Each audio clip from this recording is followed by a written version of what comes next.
வாழ்க வையகம், வாழ்க வையகம், வாழ்க வளமுடன். குரு வாழ்க, குருவே துணை.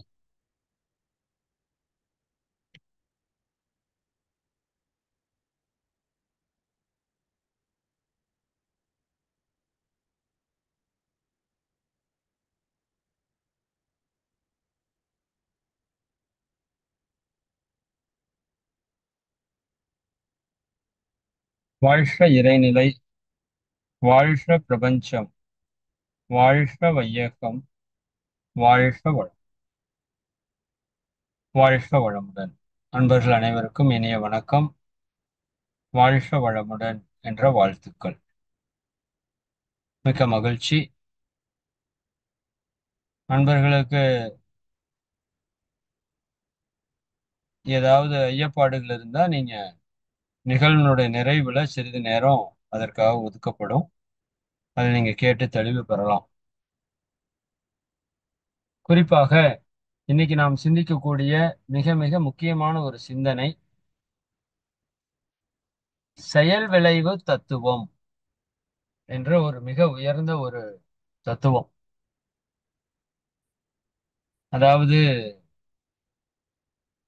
மனித வாழ்க்கையில நாம் தெரிந்து கொள்ள வேண்டிய மிக முக்கியமான தத்துவம். ஒரே ஒரு தத்துவத்தை மட்டும் சொல்லுங்க அப்படின்னு சொன்னா நம்ம செயல் விளைவு தத்துவத்தை சொல்லிடலாம். ஏன்னா இதற்குள்ள வெரி மேக்சிமம் எல்லா தத்துவங்களும் அடக்கம் என்று சொன்னால் அது மிகையாகாது. அப்ப அந்த அளவுக்கு மிக முக்கியமான ஒரு தத்துவம் இது.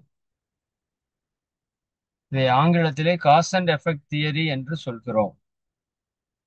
இன்னும் காரண காரிய விளைவு தத்துவம் என்றும் சொல்வார்கள். ஒவ்வொரு செயலுக்கும் ஒரு விளைவு உண்டு இல்லையா? இதை எல்லா மதங்களும் ஏற்றுக்கொண்ட ஒரு தத்துவம் இந்த செயல் விளைவு தத்துவம். ஏன்னா எல்லா மதங்களுமே பாவத்தை புண்ணியத்தை பற்றி பேசுகிறது. நல்ல செயல், தீய செயல், நல்ல கர்மா, தீய கர்மா, பாவம் புண்ணியம், அடிப்படையா இருக்கிறது இந்த செயல். அப்ப இந்த செயல் விளைவு தத்துவத்தை நம்ம எந்த அளவுக்கு ஆழமா புரிந்து நம்ம வாழ்க்கையில நம்ம கடைபிடிக்கிறோமோ அந்த அளவுக்கு நம்ம வாழ்க்கையில துன்பத்திலிருந்து நம்ம மீண்டு வர முடியும். அதனாலதான் மகரிஷி அவங்க பிரம்மஞான தத்துவம் பேசும்போது இந்த செயல் விளைவு தத்துவத்தையும் மிக தெளிவாக நமக்கு கொடுப்பாங்க. சரி, அந்த செயல் விளைவு தத்துவத்தை இன்னைக்கு நம்ம சிந்தனைக்கு எடுத்துக்கிட்டு சிந்திக்க இருக்கிறோம்.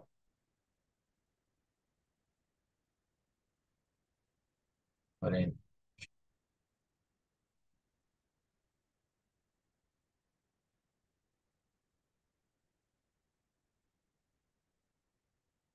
ஓகே. நாம் செய்யும் செயல்களுக்கு ஒரு விளைவு உண்டு. நல்லா புரிஞ்சுக்கோங்க. நாம செய்யற ஒவ்வொரு செயலுக்கும் ஒரு விளைவு நிச்சயமாக உண்டு. சரிங்களா? இது இயற்கையுடைய ஒரு நியதி. இயற்கையுடைய ஒரு நியதி, இயற்கையில் இருக்கிற ஒரு விதி. இந்த விதியினுடைய அமைப்புல தான் இந்த உலகம் பிரபஞ்சம் எல்லாமே அமைக்கப்பட்டிருக்கு. அப்ப நம்ம செய்யற ஒவ்வொரு செயலுக்கும் ஒரு விளைவு உண்டு என்பதை முதலில் நாம் புரிந்து கொள்ள வேண்டும். இப்ப நான் பேசுறேன், அந்த சப்தம் வெளிப்படுகிறது, அது ஒரு விளைவு. சரிங்களா? நீங்க ஜூம்ல ஒரு மீட்டிங்க்கு உள்ள வர்றீங்க, கேட்பது என்பது ஒரு விளைவு. ஒரு செயல் செய்தால் ஒரு விளைவு என்பது நிச்சயமாக வரும். கையை தட்டுகிறோம், ஓசை என்பது விளைவாக வருகிறது. சரிங்களா? அப்ப இப்படி ஒவ்வொரு செயலுக்கும் விளைவு நிச்சயமாக உண்டு. அந்த விளைவு 4 விதமான விளைவுகளாக வர்றதுக்கு வாய்ப்பு இருக்குன்னு மகரிஷி பிரிக்கிறாங்க. ஒன்று இன்ப உணர்வு, இன்னொன்று துன்ப உணர்வு, மூன்றாவது அமைதி உணர்வு, நான்காவது பேரின்ப உணர்வு. நம்ம லைஃப்ல வாழ்நாள் முழுக்க நாம அனுபவிக்கக்கூடிய நாளே உணர்வு என்ன?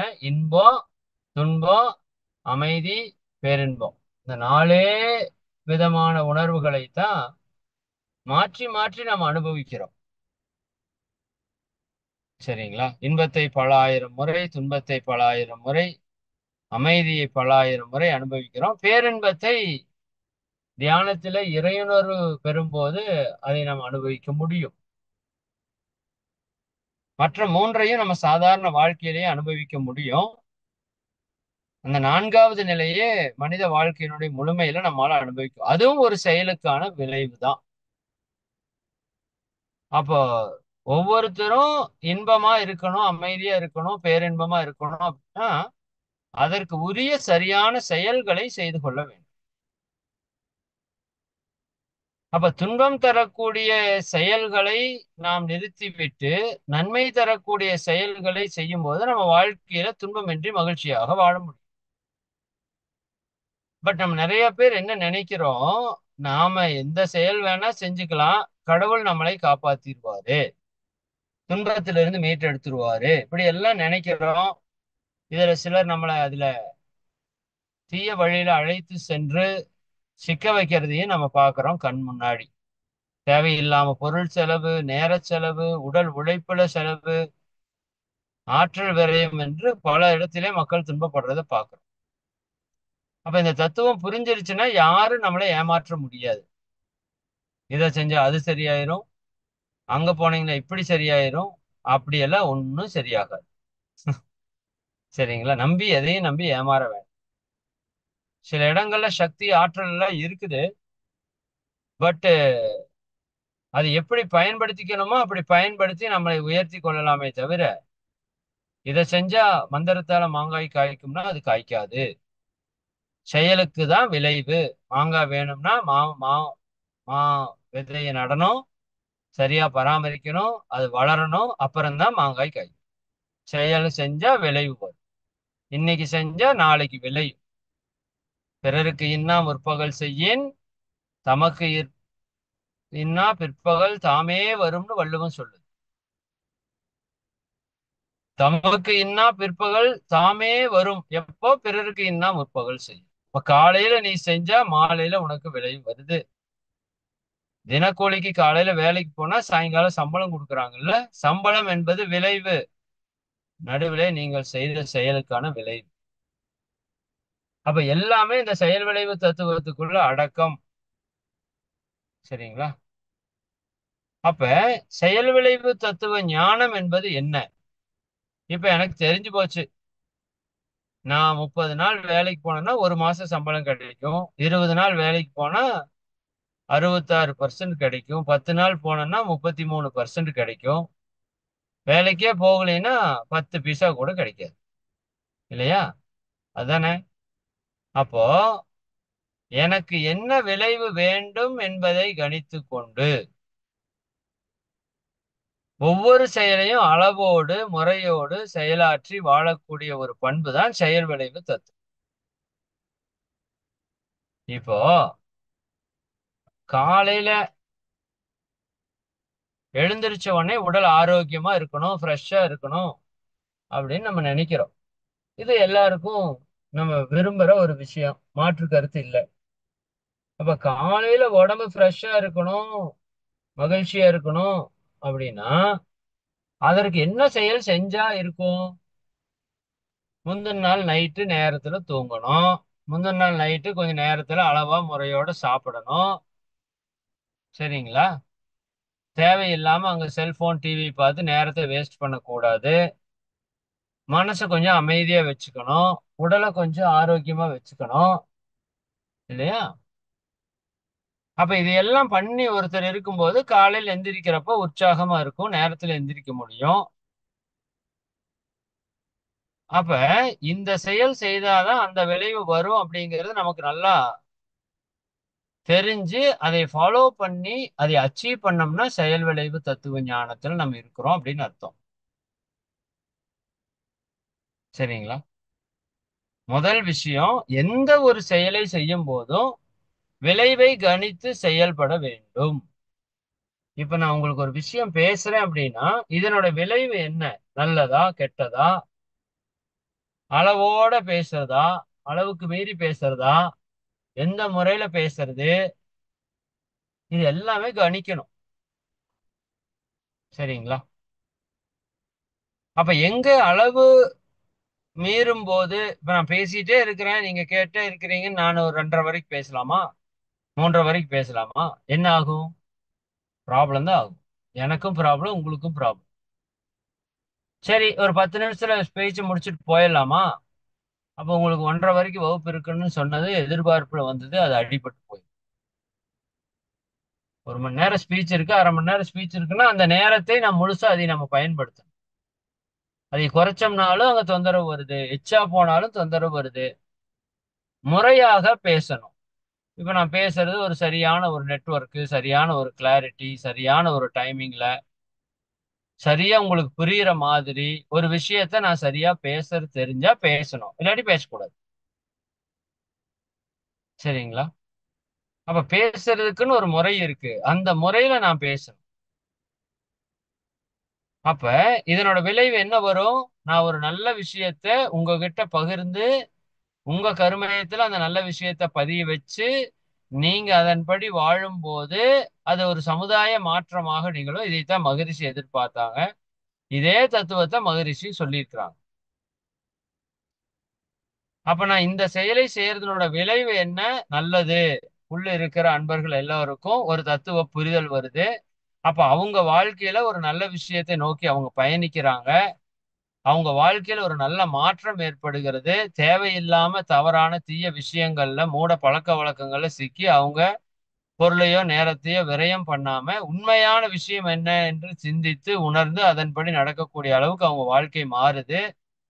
இன்னும் துன்பங்களிலிருந்து விடுபடுவதற்கான வாய்ப்பு கிடைக்குது என்பதெல்லாம் இந்த இந்த செயலுடைய விளைவு. அப்ப இதனால் எனக்கும் புண்ணியம், உங்களுக்கும் நன்மை. அப்ப இப்படி ஒவ்வொரு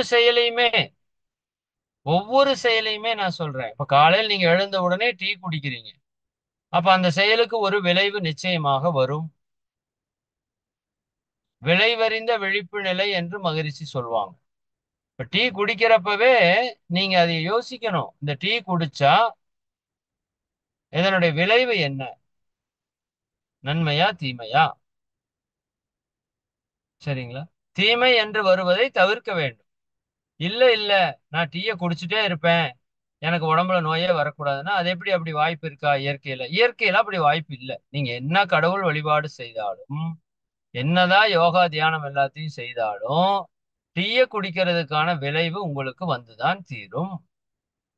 உதாரணத்துக்கு நான் சொல்றேன். இப்ப டீ குடிக்கிறது ஒரு தவறான ஒரு முறை, தவறான ஒரு செயல். அப்ப அதற்கான விளைவு உடம்புல சில பல பிரச்சனைகள் வரத்தான் செய்யும். நரம்பு மண்டலம் பாதிக்கத்தான் செய்யும். மன அதில் அடிமைத்தனமாகத்தான் செய்யும். சரிங்களா? உடல்ல பல நோய்கள் வருவதற்கான ஒரு அடிப்படையை இந்த டீ வந்து ஏற்படுத்துது. அப்ப இந்த விளைவு உங்களுக்கு வேண்டாம் அப்படின்னா அந்த செயலை நீங்க நிறுத்தணும். அதனால இந்த தத்துவ ஞானம் யாருக்கு பொருந்தும்னா தவம் செய்பவர்களுக்கு தான் பொருந்தும். மத்தவங்களுக்கு எல்லாமே தெரியும் செயல் விளைவு தத்துவம். சரிங்களா? எல்லாருக்குமே தெரியும். தெரியாதுன்னு யாருமே சொல்லவே முடியாது. பட் அவங்களுக்கு தெரிஞ்சு பிரயோஜனம் இருக்காது. நம்ம அளவோடு முறையோடு செயலாற்றி வாழக்கூடிய பண்பை நாம் பெற வேண்டும். சரி, இதுல செயலினுடைய விளைவு உடனடியாவும் வரலாம். அடுத்த தலைமுறைக்கு கூட வரலாம். அத நம்மால கணிக்க முடியாது. இதுதான் இதுல இருக்கிற ஒரு சிறிய சிக்கல். ஏன்னா, இது வந்து ஒரு மிகப்பெரிய ப்ராசஸ் நடக்குது. இப்போ ஒரு சில செடிகள் வச்சா அடுத்த ஒரு 20 நாள்ல முளைச்சு வந்து அறுவடைக்கு வந்து கீரையாக ஏதோ ஒண்ணு பயனுக்கு வருது. சிலது 3 மாதங்கள்ல 90 நாட்கள்ல நெல்லு பயிராகி கைக்கு வருது. விளைச்சலை கொடுக்குது. சிலது ஓராண்டுகள்ல கொடுக்குது. தென்னை போன்ற பயிர்கள் 3, 4 ஆண்டுகள்ல கொடுக்குது. பனை போன்ற பயிர்கள் 30 அல்லது 40 ஆண்டுகள்ல தான் பலன். தென்னையை வைத்தவன் தின்னுட்டு சாவான், பனையை வைத்தவன் பார்த்துட்டு சாவான்னு ஒரு பழமொழி. அப்போ ஒரு செயல் தான் எல்லாத்துலயும் விதைக்கிறதுங்கிறது செயல் ஒண்ணு, பட் விளைவு காலம் மாறி மாறி கிடைக்கிறது. அதுபோல நாம செய்யற ஒவ்வொரு செயலுக்கும் விளைவு சிலதுக்கு உடனேயும் வரலாம், சிலதுக்கு தள்ளி வரலாம், 5 வருஷம் கழிச்சு வரலாம், 10 வருஷம் கழிச்சு வரலாம்.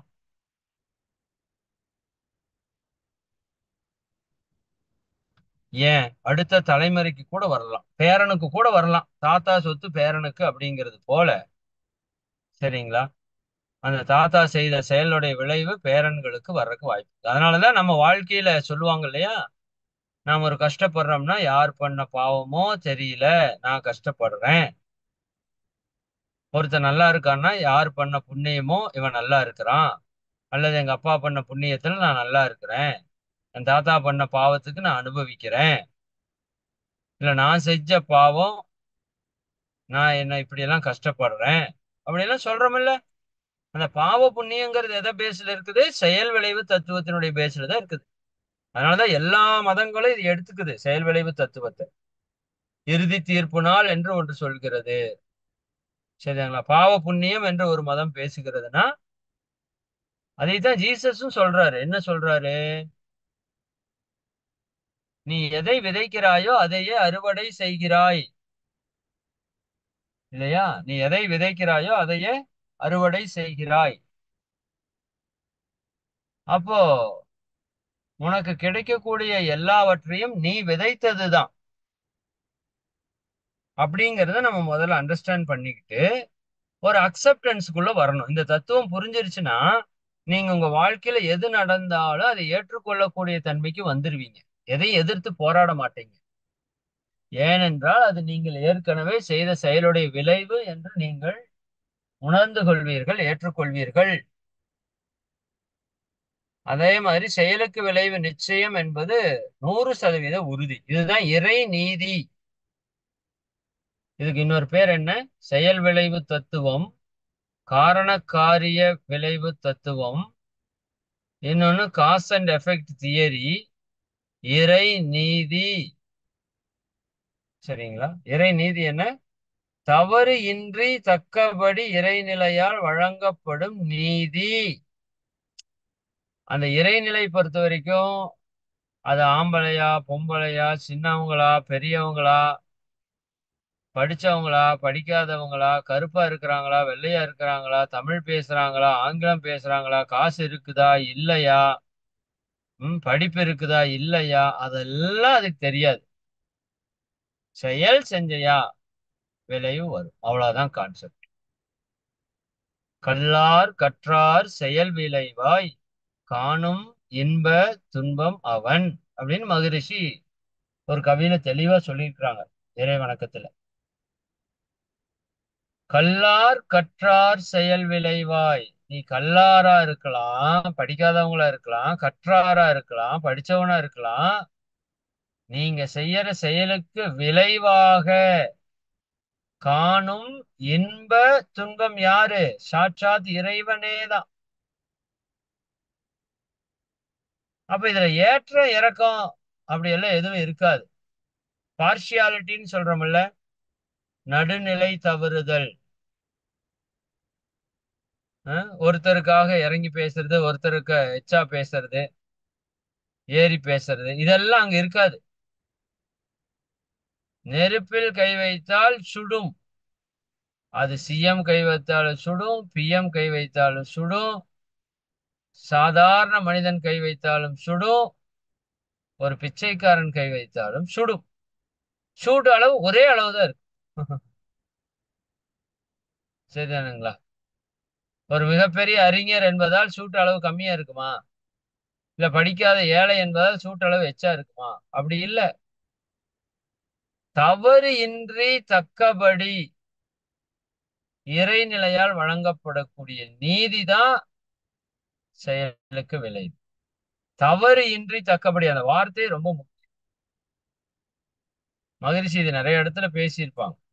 செயலிலே விளைவாக தெய்வ ஒழுங்கமைப்பு இருக்க பயன் என்ன தவறிழைத்து பரமனை பின் வேண்டுவதால். ஒவ்வொரு செயல்லையும் விளைவா அந்த இறை நீதி இருக்குது. சரிங்களா? தப்பு கணக்கிட்டு தானொன்றை எதிர்பார்த்தால் ஒப்புமோ இயற்கை விதி. அப்போதுக்கு அப்போது அளிக்கும் சரி விளைவு எப்போதும் கவலையுற்று இடர்படுவார் இதை உணரார். அப்போ அந்த செயலுக்கு விளைவாக இறை நீதி தான் வருதுன்னு புரிஞ்சுக்காதவங்க தான் கவலைப்பட்டு துன்பப்பட்டுட்டு இருப்பாங்க. இப்ப உங்களுக்கு ஒண்ணு நடக்குது, நீங்க ஒண்ணு இப்ப செஞ்சா ஒண்ணு நடக்குது இல்ல. அதாவது இப்ப நீங்க 30 நாள் வேலைக்கு போனா முழு மாசம் சம்பளம் வர்றது எந்த அளவுக்கு உண்மையா இருக்கு. அப்போ இப்ப நான் கையை தட்டினா சத்தம் வர்றது உறுதி அப்படின்னா, அப்ப சத்தம் வருதுன்னா எப்பவோ நம்ம கையை தட்டி இருக்கிறோம் அப்படிங்கறத அர்த்தம். சரியா? ஒரு சிலது இப்ப தட்டி கேட்கலாம்.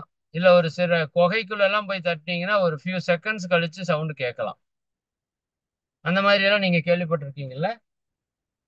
சரி, அது போல பட் ஒரு சத்தம் கேக்குதுன்னா அங்க ஏதோ ஒரு ப்ராசஸ் நடந்திருக்குது அப்படிங்கறத நீங்க எப்படி மனதுல யூகித்து புரிந்து கொள்றீங்க? அனுமான அறிவு. அதாவது உம், நெருப்பின்றி புகையாது, அதை எடுத்துக்கங்க. நெருப்பின்றி புகையாது. அப்ப நெருப்பு இருந்தாதான் புகை வருது. இப்ப புகை வர்றதை வச்சு நீங்க என்ன சொல்றீங்க? நெருப்பு இருக்குதுன்னு சொல்றீங்க. இது அனுமான அறிவு. ஒருத்தர் சொல்றாரு, ஏய் அங்கெல்லாம் நெருப்பே கிடையாதுப்பா, அது ஏத்துக்குவீங்களா? ஏன்டா நெருப்புலாம் எப்படிடா புகை வரும்?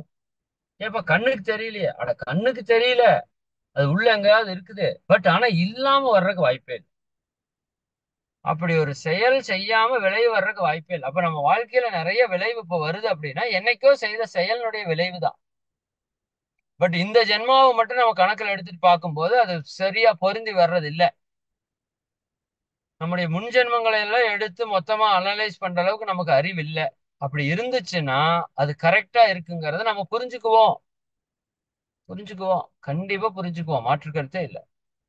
அப்ப ஒவ்வொரு செயலுக்கும் தவறு இன்றி தக்கபடி இறைநிலையால் வழங்கப்படும் நீதி இறை நீதி. அதனாலதான் அந்த கோர்ட்ல நீதி தேவதைக்கு கண்கள் கட்டப்பட்டிருக்கு. ஏன்னா அங்க யாரு என்ன நாங்க பார்க்க கூடாது.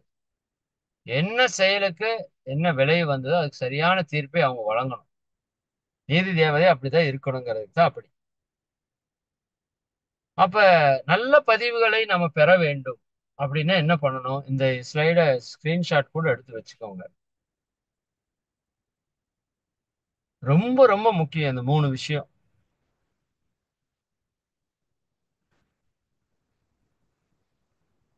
உள்ளதை உணரணும். முதல் விஷயம் என்ன பண்ணணும்? உள்ளதை உணர்தல்.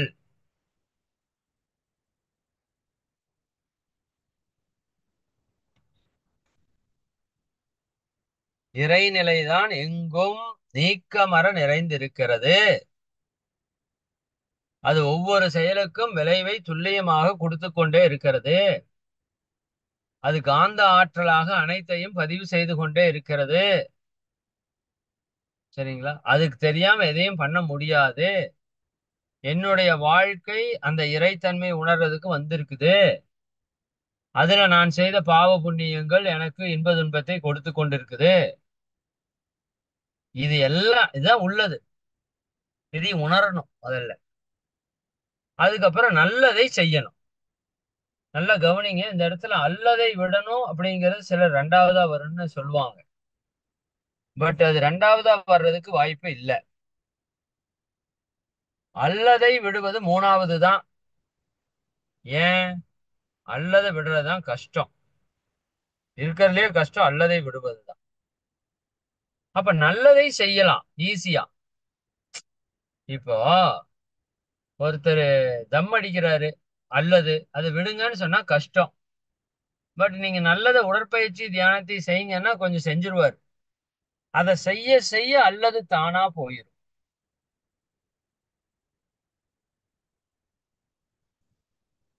பட் அல்லதை விடுத்தாதான் நல்லதை செய்யணும்னு சொன்னா யாராலையும் அல்லது விடவே முடியாது, நல்லதையும் செய்ய முடியும்.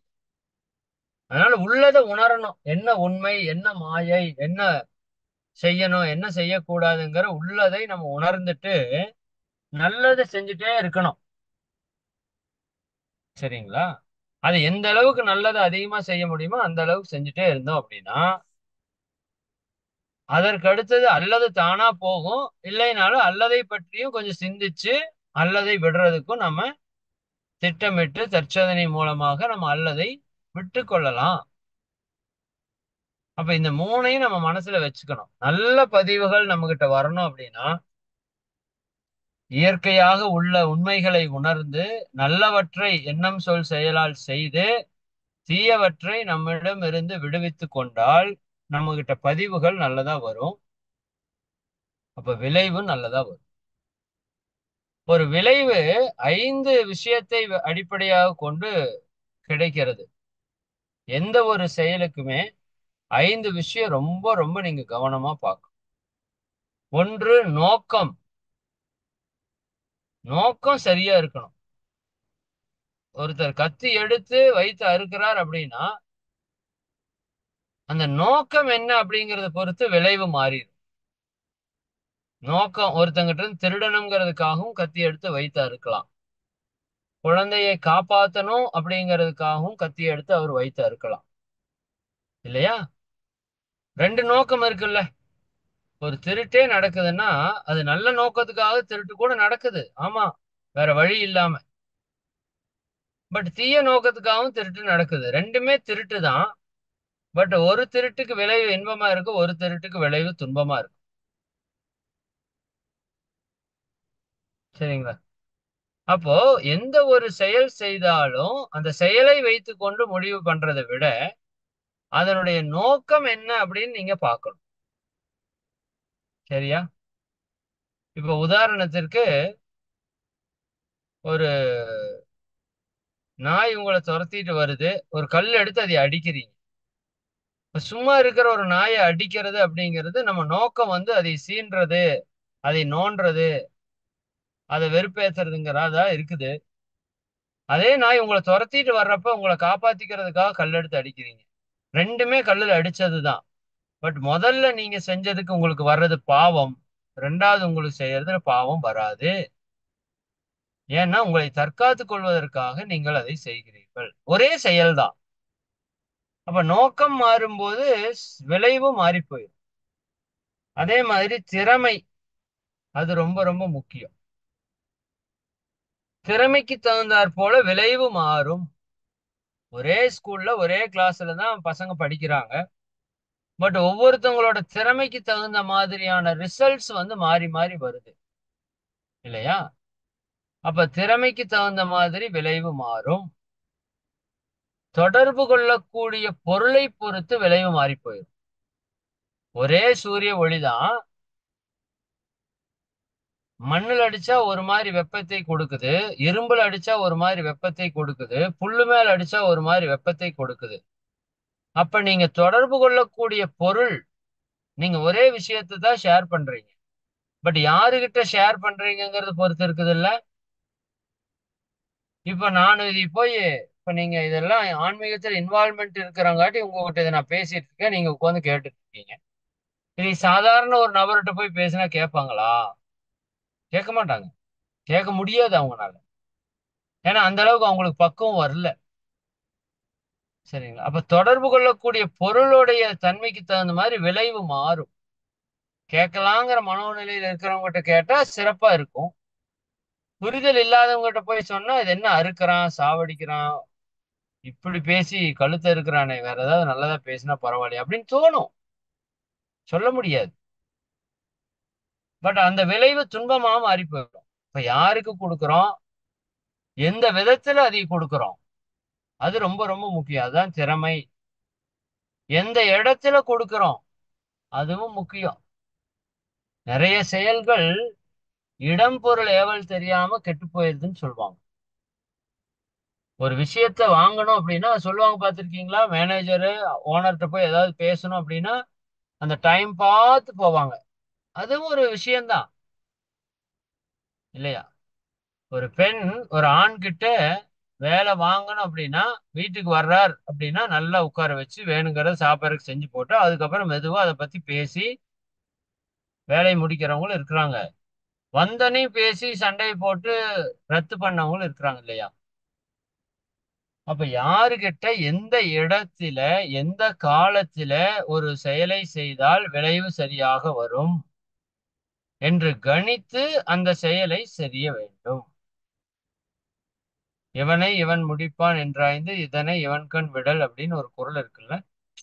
அது போல ஒவ்வொரு செயலையும் எப்ப போனா, எந்த இடத்துல, எந்த காலத்துல, அதனாலதான் டொனேஷன் வாங்குறதுக்கு பாருங்க 10 பேர் கூட்டமா போவாங்க. கவனிச்சிருக்கீங்களா? தனியாவும் போலாம், பட் பெரிய ரிசல்ட் வராது. இப்ப 10 பேர் கூட போறப்ப அங்க ஒரு ரிசல்ட் நிச்சயமா வரத்தான் செய்யுது. அப்ப அப்படி போனாதான் அங்க ரிசல்ட் வருதுன்னா நம்ம அப்படிதான் போய் ஆகணும். சரிங்களா? அப்ப அந்த விளைவு நீங்க எதிர்பார்த்தீங்கன்னா அந்த செயலை நீங்க சரியா செய்யணும். அதே போல காலையில போனா ஒருத்தரை பார்க்கலாம், ஒரு மனநிலை இயல்பா இருக்கும், நல்லா இருக்கும், ஒரு விஷயம் பேசணும், பேசிட்டு வரலாம்னா கிளியரா இருக்கும்னா அப்படி போய்க்கணும். சாயங்காலம் நைட் நேரத்துல போய் உட்காந்துட்டு பேசிட்டு இருந்தீங்கன்னா அந்த ஃபெயிலியர் ஆயிடும்.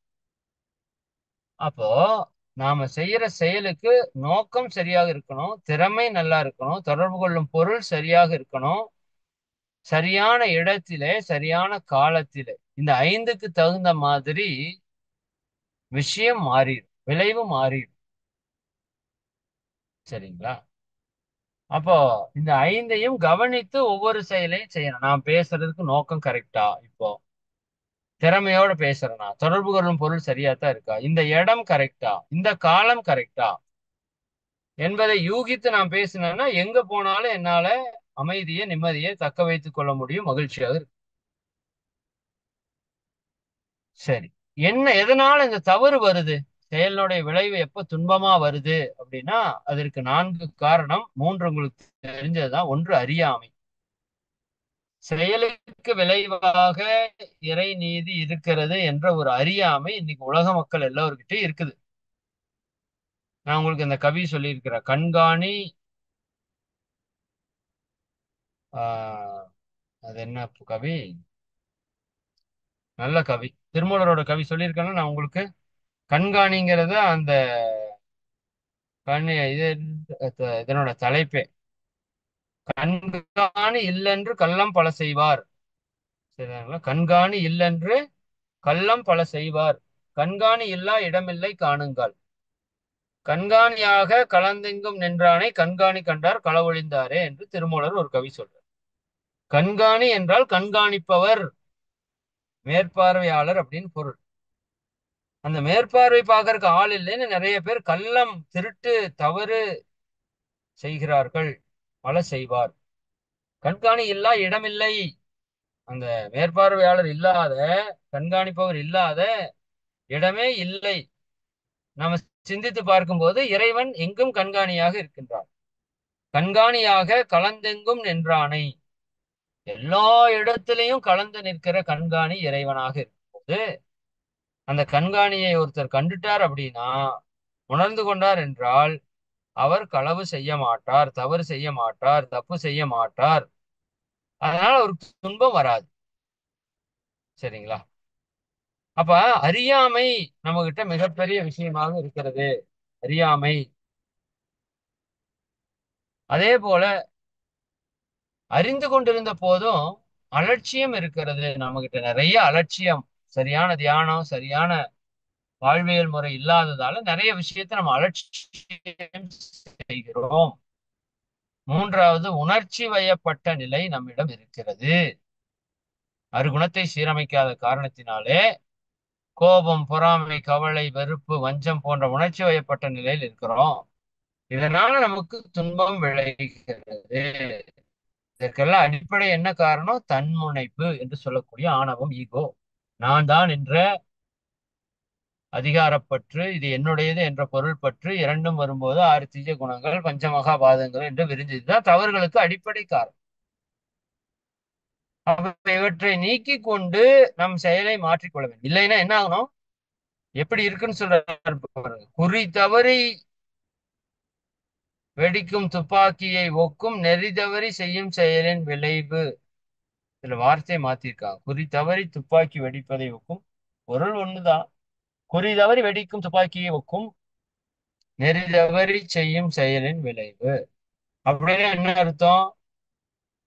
ஒரு குறி வைக்கிறீங்க, ஒருத்தரோட மண்டைக்கு மேல ஆப்பிள் வச்சு குறிய ஆப்பிளுக்கு வைக்கிறீங்க. ஒரே ஒரு 2 இன்ச் கீழே இறக்கி சுட்டீங்கன்னா என்ன ஆகும்? நீங்க வாழ்நாள் முழுக்க போய் ஜெயில் இருக்கணும் இல்லையா? குறி தவறி துப்பாக்கி வெடிப்பதை ஒக்கும். ஒரு துப்பாக்கி நீங்க அப்படி சுடுவீங்களா? சுடமாட்டோம் இல்ல. குறி தவறி சுட்டீங்கன்னா என்ன ஆகும்? அவ்வளவுதான். அப்ப அதில் நீங்க கவனமா இருக்கிறது போல நெறி தவறி செய்யும் செயலின் விளைவு அப்படிதான் வரும். நெறி என்றால் அறநெறி, ஒழுக்கம், கடமை, ஈகை, இந்த 3 அறநெறியும் தவறி ஒருத்தர் செயல் செய்யும் போது அந்த விளைவு அவரை நிச்சயமாக துன்பத்திற்கு ஆட்படுத்தி தான் செய்யும். இப்ப துப்பாக்கி மாத்தி சுட்டீங்கன்னா எப்படி விளைவு மாறி வந்துருமோ, அதே போல நீங்க செய்யற செயல் தப்பா போச்சுன்னா விளைவு துன்பமா வரும்னு மகிழ்ச்சி சொல்றாங்க. அப்ப இறைநிலையினுடைய கூலி தான் விளைவு. செயல் நம்மளது, விளைவு அவனுடையது. அப்ப இந்த சமுதாயம் நல்லா இருக்கணும்னா குழந்தைகளுக்கு இந்த கல்வியை கொண்டு போய் சேர்க்கணும் இல்லையா? எல்லா குழந்தைகளுக்கும் இந்த செயல் விளைவு தத்துவ ஞானத்தை கல்வியிலே கொண்டு சேர்க்க வேண்டும். இன்னும் இந்த வாழ்க்கை கல்வியை குழந்தைகள் எல்லாருக்கும் கொடுக்க வேண்டும். அப்ப அவங்க வாழ்க்கை எப்படி இருக்கும்? சிறப்பாக இருக்கும். சரி, இதையெல்லாம் நம்ம அடுத்த வகுப்புல இதை பற்றி சிந்திப்போம். சரிங்களா? ஓகே. அப்ப ஒவ்வொரு சமுதாயம் வளமோடு இருப்பதற்காக பெண் குலத்தை மதிக்கணும். இந்த செயல் செய்யும் போது சமுதாயம் உயரும். இன்னும் பல்வேறு நல்ல செயல்களை செய்யும் போது இந்த சமுதாயம் வளமாக இருக்கும். உலக பொருளாதார சீர்திருத்த திட்டங்கள், பண்பாட்டு கல்வியான ஆன்மீக கல்வியை நம்ம சரியாக முறையாக கொடுப்பது. சரிங்களா? இதெல்லாம் கொடுக்கும் போதுதான் அந்த மாற்றம் நம்ம கிட்ட முழுமையா நிகழும். இந்த சமுதாயத்துல துன்பம் இல்லாத ஒரு சமுதாயத்தை நம்ம உருவாக்க முடியும்னு மகிழ்ச்சி சொல்றாங்க. அதனால நமக்கு என்ன விளைவு வேணுமோ அதை நாம் பெற்றுக்கொள்றதுக்கான வாய்ப்புல நம்ம இருக்கிறோம். ஒன்றை சொல்லி நிறைவு செய்கிறேன். இன்று நாம் எப்படி இருக்கிறோமோ அதற்கு முழு பொறுப்பு நாம் தான். இனி நாம் எப்படி இருக்க வேண்டும் என்று நினைக்கிறோமோ அதற்கான முழு தன்மையும் நம்ம கையில தான் இருக்கு.